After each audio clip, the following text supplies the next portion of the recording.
Hello friends, आज मैं आपके साथ करूंगा एप्लीकेशन ऑफ नॉर्मल डिस्ट्रीब्यूशन। इसके 4 पार्ट्स हैं। तो पहला पार्ट मैं इस वीडियो में डिस्कस करूंगा। पहले पार्ट में हम डिस्कस करेंगे finding areas when mean and standard deviation of a normal variate are given. ठीक है, मीन और स्टैंडर्ड डेविएशन जो है गिवन होंगे और आपको एरिया निकालना है। इसके लिए बेसिकली ये वाला मेन फॉर्मूला लगेगा, z is equals to x minus mean divided by standard deviation. तो first of all we will transform the given values of normal variate in terms of z की terms में convert करेंगे और उसके बाद table को consult करेंगे, table में देख के उसकी वैल्यूज निकालेंगे। तो एक क्वेश्चन से शुरू करता हूँ। एक क्वेश्चन आपको एग्जाम्पल के तौर पे समझाता हूँ। A normal curve has mean 20 and standard deviation 10, find the area.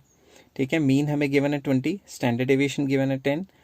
Find the area between x1 is equals to 15 and x2 is equals to 40। x1 x2 की वैल्यू गिवन है। अब देखिए हम किस तरीके से करते हैं। सबसे पहले जो चीज़ें गिवन है वो सारी चीज़ें मैं लिख लूँगा यहाँ पे। मीन है 20, स्टैंडर्ड डेविएशन है 10 एंड x1 x2 की वैल्यू हमें पता ही है 15 एंड 40 है। तो सिंपल वर्ड्स में इसे शुरू करने की कोशिश करेंगे। एंड लिख लेता हूँ इधर और अब हम क्वेश्चन को शुरू करते हैं। ठीक है, अब इसमें सबसे पहले तो वही वाला फॉर्मूला लगेगा, x minus mean over standard deviation. उसी तरीके से आपको करना है। ठीक है, z1 की वैल्यू निकालते हैं तो मैं लिखता हूँ SNV मतलब स्टैंडर्ड नॉर्मल वेरिएट। ठीक है, कॉरस्पॉन्डिंग टू ये जो x की वैल्यू है 15। ठीक है, x1 की वैल्यू 15 है।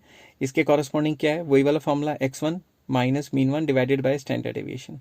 तो अगर मैं इसको निकालूं तो ये आएगा 15 minus 20 divided by standard deviation is, हमारी स्टैंडर्ड डेविएशन है 10।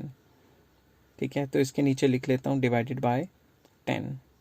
तो जब हम इसको सॉल्व करेंगे ये कितना आएगा, ये हमारा आ जाएगा -5/10 दैट इज इक्वल्स टू -0.5। अब z1 की वैल्यू -0.5 है, ये आपको याद रखना है। नेक्स्ट पेज पे चलते हैं और इसी तरीके से दूसरा स्टैंडर्ड नॉर्मल वेरिएट जो x2 के कॉरस्पॉन्डिंग है वो निकालते हैं। तो हम लिखते हैं स्टैंडर्ड नॉर्मल वेरिएट, शुरू से लिखता हूँ। ठीक है, इसको यहाँ पे लिख लेता हूँ क्योंकि यहाँ पे जगह थोड़ी ज़्यादा है। Standard normal variate corresponding to x, जो दूसरा वाला x गिवन था 40 दैट इज इक्वल्स टू वही वाला फॉर्मूला जो ये वाला यहाँ पे 15 लिया था तो वहाँ पे 40 ले लेंगे। ठीक है, तो x1 x2 माइनस x2 का mean divided by standard deviation, ये इसका फॉर्मूला है। तो x2 है यहाँ पे 40, मीन तो सेम रहेंगी और स्टैंडर्ड डेविएशन की वैल्यू सेम रहेगी, तो ये आ जाएगी 20/10 दैट इज इक्वल्स टू 2। अब ध्यान से देखना, ये x2 की वैल्यू क्या है, पॉजिटिव आई है, तो ये जीरो के राइट हैंड साइड पे आकर करेगी, जीरो के राइट हैंड साइड पे आकर करेगी। ठीक है, ये z की वैल्यू जीरो, और जो माइनस में आई थी वो लेफ्ट हैंड साइड पे। यहाँ पे मैं माइनस वाली दे देता हूँ, जो z1 की वैल्यू आई थी यहाँ कहीं मैं z की वैल्यू 2 दे देता हूँ। ठीक है, अब हमने एरिया अंडर द कर्व निकालना है, मतलब इन दोनों के बीच का एरिया निकालना है। पहले मैं इसको रब करके अच्छे तरीके से लिख लेता हूँ यहाँ। ठीक है, तो इसको मैं ऊपर तक लेके जाता हूँ और इसको भी मैं ऊपर तक लेके जाता हूँ, और इसके बीच का जो शेडेड एरिया है मैंने उसको कलर चेंज करके लिख देता हूँ कि ये वाला एरिया निकालना हमने। तो ये वाला एरिया निकालना तो बहुत आसान है, इसमें कोई दिक्कत वाली बात नहीं है। पहले हम क्या करेंगे, पहले हम एरिया फाइंड आउट करेंगे 0 और -0.5 का, फिर 0 और 2 के बीच का, और दोनों को ऐड कर देंगे। तो मैं लिख लेता हूँ यहाँ पे required area is equals to पहले ये वाला पोर्शन और फिर ये वाला पोर्शन, दोनों पोर्शन को ऐड करेंगे तभी बनेगा ना। तो बेसिकली हमने 0 और z की 2 के बीच का वैल्यू निकालनी है, फिर बाद में z is equal to 0 and z is equals to -5 की निकालनी है। तो z इज इक्वल्स टू जब 0 और 2 के बीच में निकालनी है तो यहाँ पे हम टेबल पे चलते हैं और टेबल में देखते हैं कि यहाँ 2 कब है। मैं कलर चेंज कर लेता हूँ, यहाँ 2 की वैल्यू आ गई और 2 के सामने 0 क्या है, 0.4772। ठीक है, लास्ट पेज पे चलते हैं और यहाँ लिख लेते हैं कि ये वैल्यू है 0.4772।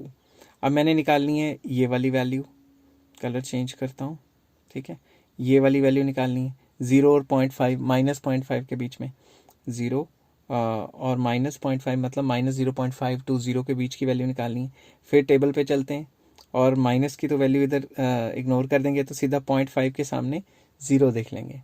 तो मैं थोड़ा सा इसको जूम करता हूँ और 0.5 के सामने आपको लेके चलता हूँ, ये आ गया 0.5 और 0.5 के सामने 0 के सामने देखेंगे, अगर कोई कॉरस्पॉन्डिंग में आगे 1 2 3 4 होता तो आगे आगे वाले नंबर देख लेते।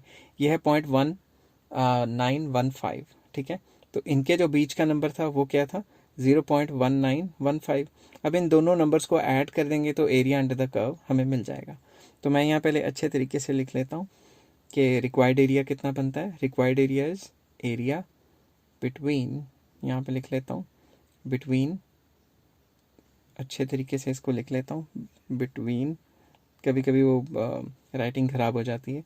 z इज इक्वल्स टू -0.5, ठीक है, and z is equals to 0, ठीक है। एक तो ये चीज़ आएगी इसमें, प्लस फिर से लिख लेता हूँ एरिया बिटवीन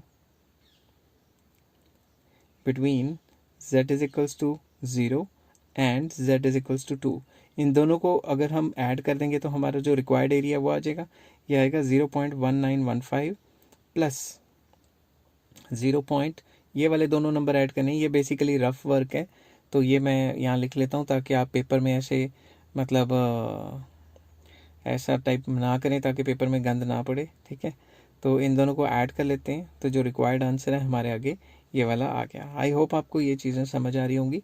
अगर नहीं समझ आई एक बार पॉज करके फिर से चलाएं और साथ की साथ लिखें तो आपको अच्छे तरीके से ये समझ आ ही जाएगी। और टेबल देखना तो आपको पता ही है बहुत आसान है, टेबल में कुछ है नहीं। अगर आपको ये वीडियो पसंद आई हो तो please like share and subscribe. Take care, have a nice day.